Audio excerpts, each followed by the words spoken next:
Vamos a hablar sobre la constituyente, un tema que está en el tapete desde hace bastante tiempo. Ya hay un gran movimiento en este momento para tratar de que esto se logre.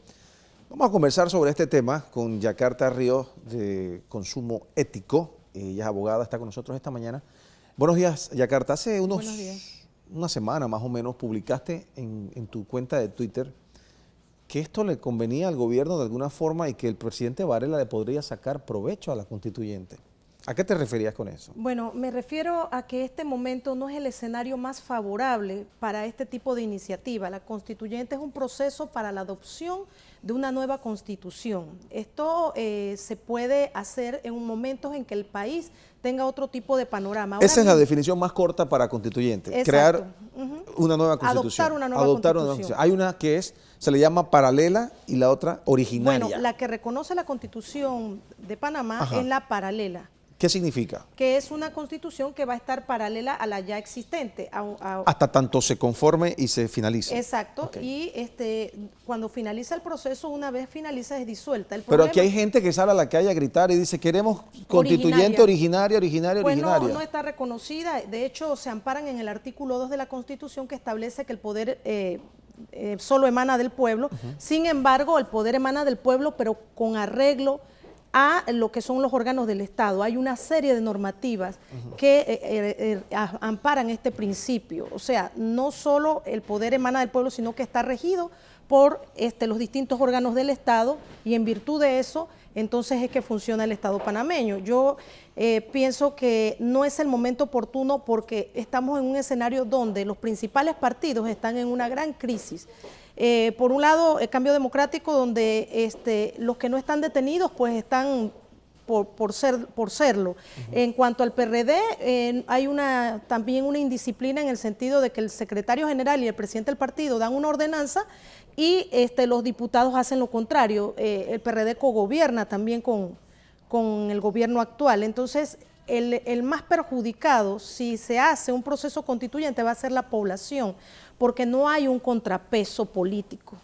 No hay ahora mismo una oposición articulada en la cual pueda haber un equilibrio en las normas que se van a aprobar. ¿Pero por qué se beneficia el gobierno? En este caso, tú específicamente señalabas al presidente Varela. Porque precisamente tiene el control del poder ejecutivo y también incide de manera casi directa en el órgano legislativo, donde ha logrado granjearse incluso el favor de diputados que son de distintas bancadas para la aprobación de las leyes. ¿Esto significa que el presidente Varela podría extender su periodo de gobierno?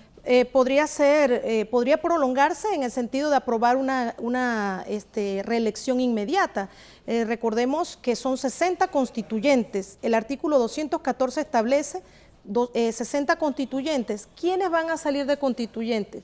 ¿Van a ser los ciudadanos, los líderes de las comunidades, o van a ser los de los partidos políticos? Ahí dice que se reconocerá a los elegidos de partidos políticos y se reconoce a los independientes, pero no es la primera opción, o a los ciudadanos comunes. Los 60 constituyentes son los encargados de aprobar la constituyente. De aprobar. ¿Estos son los notables que se llaman? Los llamados, sí, los constituyentes en propiedad, que son representantes de partidos políticos y de la sociedad en general, pero los que van a salir en ese momento van a ser los arnulfistas en este caso, porque son los que tienen los recursos y son las personas que van a poder acceder a estos puestos. O sea que obviamente podría existir, si podríamos decirlo de esta manera, algún tipo de manipulación. Algún tipo, sí, de manipulación, y también que hemos visto que en América Latina se ha dado todo un proceso en los que algunos países como Ecuador, Venezuela y Bolivia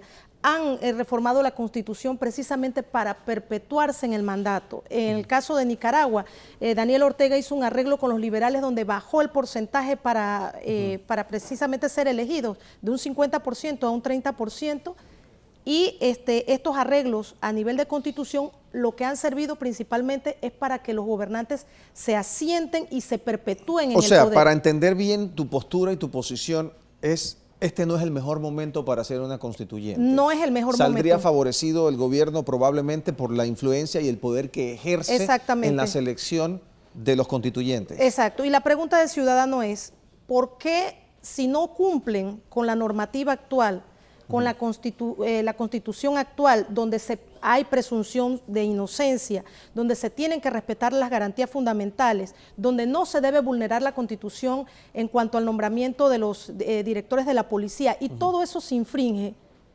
¿por qué si van a respetar una nueva Constitución? Esa es la pregunta que se hace la población. Aquella, la que está, no se va a respetar, pero esta es la que nosotros vamos a aprobar, sí. Entonces hemos escuchado con preocupación algunas personas decir que la nueva Constitución va a ser una declaración de principios.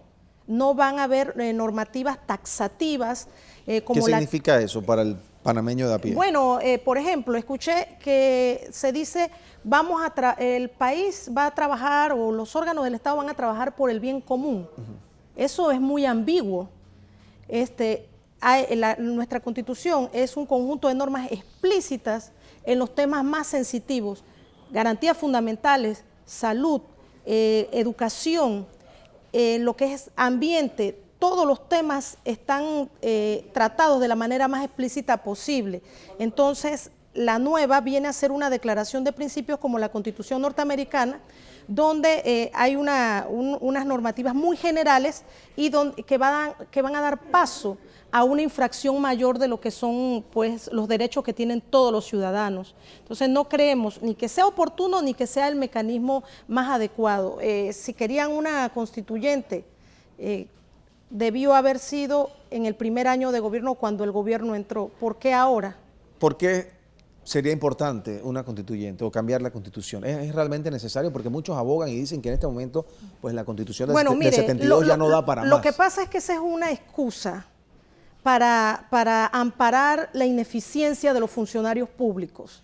Nuestra Constitución panameña reconoce lo que son garantías fundamentales, reconoce la educación como un principio, no solo como un principio, quiénes son los que tienen derecho a ella, la salud, temas específicos como la regulación de alimentos, regulación, no control de precios, porque el presidente violó la Constitución al establecer una figura que es ajena a la Constitución. Lo que reconoce es la regulación de precios. Todas esas normas son realmente tienen un asidero y deben ser cumplidas. Aquí mucho de la presunción de inocencia no está siendo incumplido, y no es que no haya normativas, no es que no haya Constitución. Entonces, la forma de escudar la ineficiencia de los gobiernos, es decir, el papel es el que no sirve. La deshonesta es la Constitución, pero el presidente entonces no tiene cuestionamiento, ni los ministros, ni los diputados que desde ahora se han ido a hacer campaña a sus respectivos circuitos. O sea que las leyes están ahí, simplemente nosotros como panameños no estamos actuando acorde. No hay una exigibilidad de cumplimiento de la ley. Entonces, ¿por qué se va a hacer un nuevo modelo constitucional cuando no se cumplen las leyes ordinarias? Mira, desde que yo empecé a escuchar el tema de la constituyente, más o menos opinaba lo que tú estás diciendo. O sea, aquí hay leyes para todos. Siempre se ha dicho, esta ley existe, aquella también, pero a la hora de la hora, pues pareciera que no existe y nadie la aplica. Entonces, ¿de qué sirve una constituyente? ¿De qué sirve reformar la Constitución si al final del camino somos nosotros mismos los que no estamos actuando correctamente y acorde a lo que exige y dice la Constitución? Entonces, esta iniciativa ciudadana puede realmente servir de instrumento a los que realmente detentan el poder para sus propios fines, porque se están arropando con un interés ciudadano de personas que se están movilizando para recabar las firmas necesarias, pero al final el beneficiado va a ser el que detenta el poder. Y vemos que como te decía anteriormente, los diputados se fueron a hacer política de 3 años antes. ¿Quiénes van a ser los constituyentes? La mayoría de los... ¿Se requiere de firmas para hacer la del constituyente? 20% del padrón electoral anterior. O sea que eso es un proceso pues que no es tan sencillo. No es tan sencillo, pero si el gobierno tiene interés en ello, puede calar. Muy bien, y Yakarta, esa es la preocupación que tenemos. Gracias, Yakarta, por pasar por acá y pues compartir con nosotros este tema interesante de la constituyente, a ver realmente y finalmente qué es lo que va a suceder.